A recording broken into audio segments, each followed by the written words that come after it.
Alright, I get it. You've been scrolling the web for hours trying to find the perfect studio tool and then you stumbled upon LM Studio and Oobabooga. But are they really worth your time or is it just another clickbait trap? Don't worry, I've got you covered. Keep watching and I'll break it down faster than your Wi-Fi drops on a Zoom call. First up, let's talk LM Studio.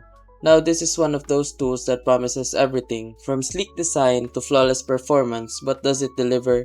Honestly, it's a mixed bag. The interface, super intuitive, like so user friendly, you'll feel like a genius clicking around, but the learning curve, yeah, it's more like a learning mountain. You'll spend a good chunk of time figuring out all its features. Performance wise, it's solid, but if you're on a budget, that $99 price tag might sting. Let's face it, we all want quality without breaking the bank, right? Now let's switch gears to Oobabooga. Sounds like a fun name, right? But does the fun extend to the features? Honestly, it's got some killer tools.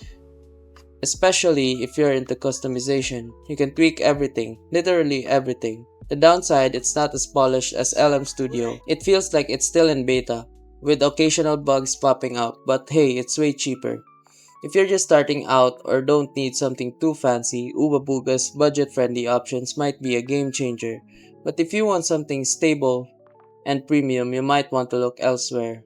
So to wrap it up, if you want the full package and you're willing to pay for it, LM Studio might be your pick.